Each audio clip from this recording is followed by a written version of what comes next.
guys, welcome back. I hope you guys have enjoyed your Christmas, and while you guys have been on break, I've been constructing this awesome new air rifle, and you may have noticed, but it's a lever action, and I've also 3D printed a suppressor for it. So I'll get on with the video, and as we always do, we'll start from the back of the gun and work our way forward.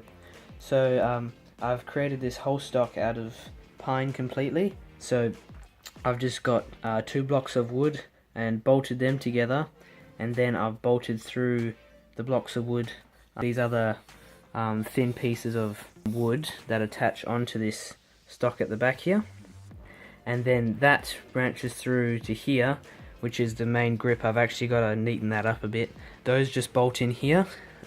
This is actually more a scrap bit of pine, and then using the same bit of wood here, I've used here to extend out this long stock, which I think looks really good because I bought it as a rounded piece of wood, so I thought it would be a good grip and a good housing for my trigger assembly.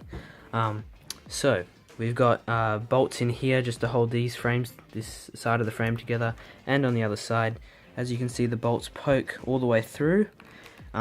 Also with this grip, it's hollowed out completely, and then so I can just fit my trigger in there, just normal air trigger. You've seen it probably on most of my other air guns. This is not a semi-automatic setup. It's actually, I use a ball valve to reload the gun each time I pull out the lever. So I'll show you the lever in a bit. We got just the standard QEV T connections, all British standard plumbing.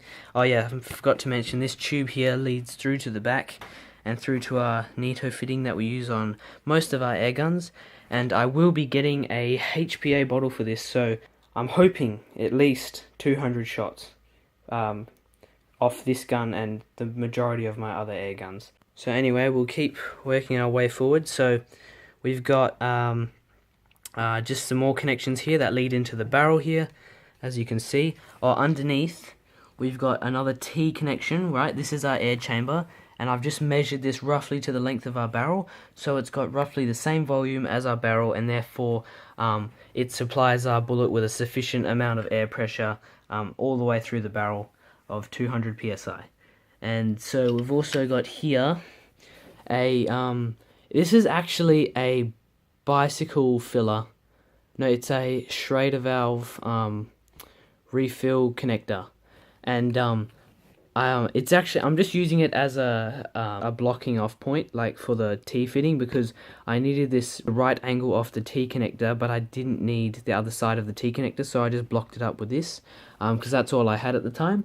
And you can see I've actually put some hosing in there as well for the trigger here, and that leads into the bottom of this T fitting right here.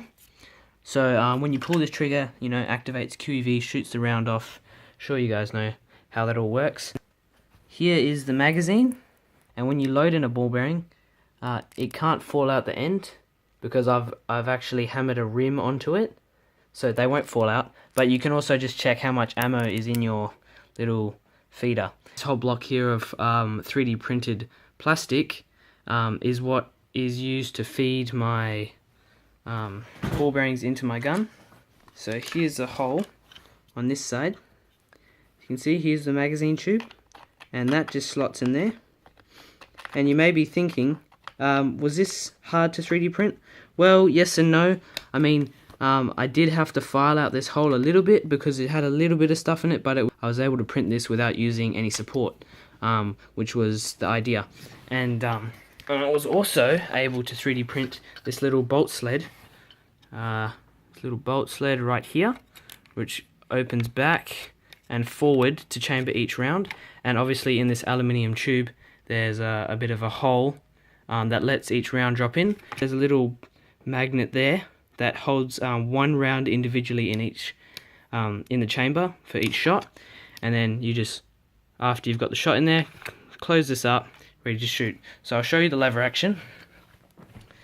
So here's the lever action.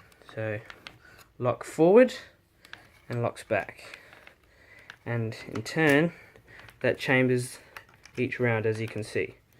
And as you can see, this is literally a block of wood attached onto this 3D printed lever action handle here, and this is just some rubber and rope I used to connect this onto here, and it's actually so tough that when you pull this back, it just pushes that back all the way. So, and oh yeah, and I've used all these PVC straps, very similar to what I did with my semi-automatic gun, to just hold all this barrel assembly and trigger assembly together.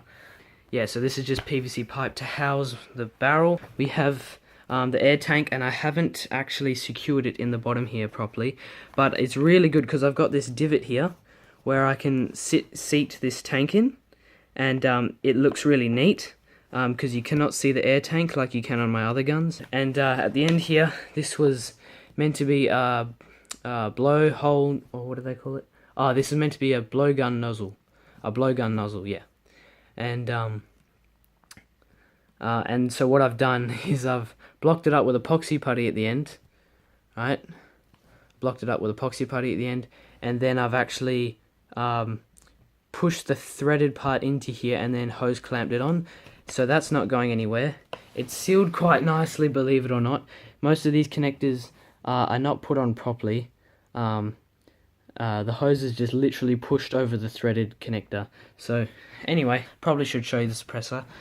With the suppressor, this whole thing was 3D printed on this 3D printer. Right, pretty awesome. So this wouldn't obviously work in a real gun because a real gun would probably blow this to shreds. But it's just more of a, it works, it's functional for an air gun, but it's more cosmetic as well because I think it looks freaking cool. So this is on CAD. I had to design it. I've cut out a lip. I've cut out a section of the circle so I can attach this hose clamp. You can see like that, and then screw the hose clamp down, and then this will grab onto the barrel and it won't move. So that works brilliantly. That was a good idea. It's 3D printed it all with the baffles in it. The baffles you cannot remove, unfortunately, but that's okay because I won't need to. It's got about like 5 or 6 baffles in there, and it works really well. The first suppressor I printed was 12 hours, and this is the second one, and it's only taken 4 hours. It's amazing how many failed prints you have to do before you freaking learn how to use a 3D printer. Alright, anyway, we'll chuck this on the gun. Right, and then that just slots into there quite nicely. There we go. And then you'd obviously tighten that up, but I won't need to at the moment because I'm just showing you guys. So yeah guys, that's my gun. I'm not going to show you shooting today. I was going to do it another day because it's getting quite dark, so I'll show you guys the shooting another day.